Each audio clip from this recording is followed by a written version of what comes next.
Hello, my name is Terry White, Worldwide Design Evangelist for Adobe Systems, and I thought I'd take just a few minutes to show you my top favorite 5 things about Photoshop CS5. Alright, so the first thing is better selections, impossible selections, fantastic selections that were much harder to do, if not impossible before. So the objective here is we need to move the horse over to the right. And of course, we're on a background layer. There is no extra horse to move. So we need to make a selection, duplicate that horse, and then fill in the old one. So the first favorite thing I have is I'm just going to go ahead and use the quick selection tool that I've saved before. We'll just grab a quick selection of the horse. Now I'm missing part of the tail, missing part of the mane, and even if I weren't missing those things, the quick select tool was never designed for both hard and soft edges. However, using the new Refine Edge command, I can now go in and turn on the brand new edge detection algorithms inside of this feature that will do a better job of detecting the edges and going out further, but I was just bad in my selection to begin with. I missed quite a bit. So I'm going to use the new Refine tool that will allow me to refine this edge even better, to pick up those things that I missed and to do a better job. So it will go ahead just like magic, and oh my God, this is going to be so great in all of the things I do as a photographer and designer going forward. So we'll go ahead now. We've got the horse and the mane and the tail much better. We already had a great job around the body. So now we'll just go ahead and click OK. As a matter of fact, we can actually output that onto a new layer right from this selection. So we get our new layer of the horse, great, but we have the problem of the old horse that we need to get rid of. So how do we do that? Let's go ahead and talk about the second thing that I like about CS5 Photoshop, and that is we'll grab another quick selection. This one was done with the lasso tool, and as you can see, it's really quick around the horse, grabbing some of the background, and now we'll just hit the delete key. When I hit the delete key, that brings up a new option. Instead of filling it with just white or the background color, it fills it with, or allows me to fill it with content aware, meaning it will go in and calculate what would have been there had the horse never been there and fill it in accordingly. Amazing, amazing technology that's going to save me time from here on out. Now we can turn back on our new horse, we can grab our move tool, and we can just simply move him over. Now, we're not done with the horse yet. I'm going to show you my third thing on the horse, but before we leave content aware fill, let me show you some other areas that I'm going to be excited to use it in. In my retouching, for example, we want to get rid of this cable out of the photograph. Well, typically I might use something like the healing brush, and if I do it the old CS4 way of doing this, I would grab the healing brush and I would just go ahead and start painting that line or that cable out.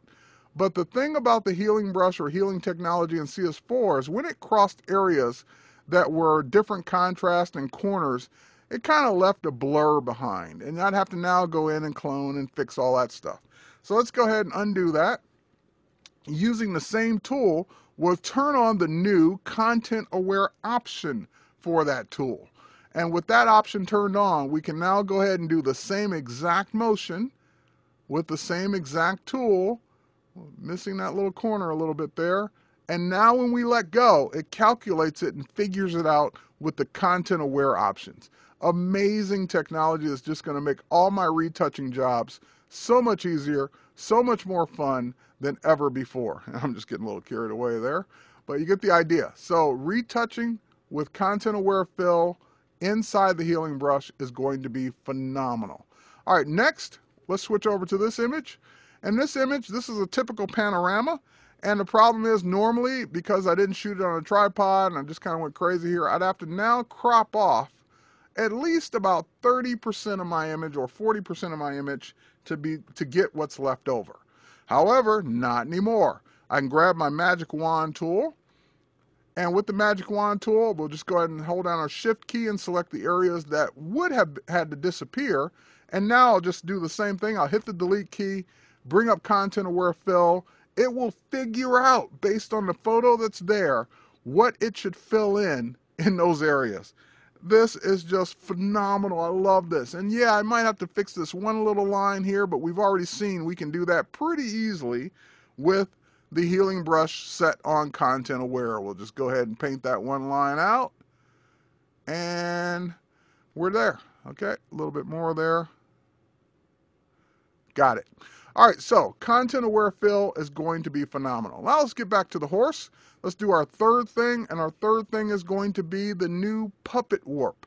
We'll go up to the edit menu. We'll choose puppet warp. Oh, not content-aware fill. Let's go choose puppet warp.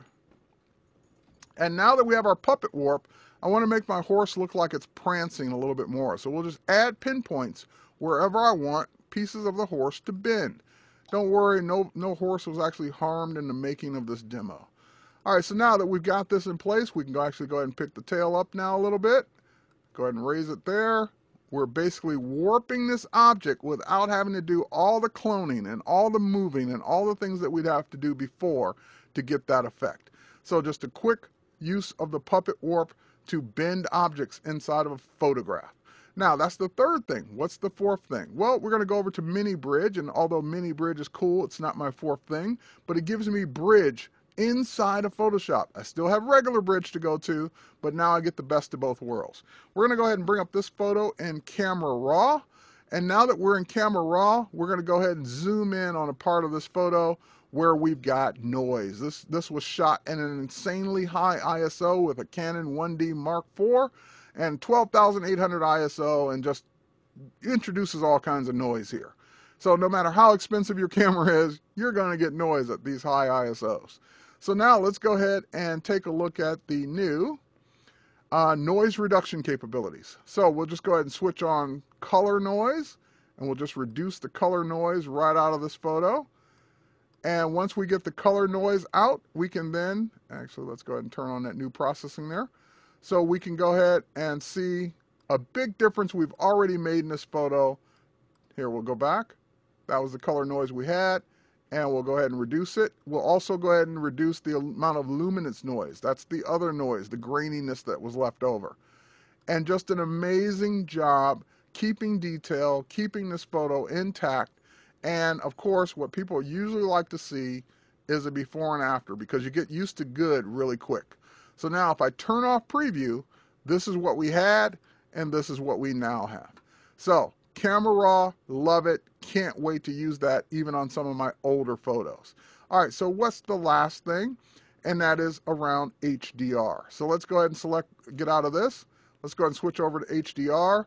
And of course, we can grab multiple photos, and we can now process them to HDR Pro inside of Photoshop CS5.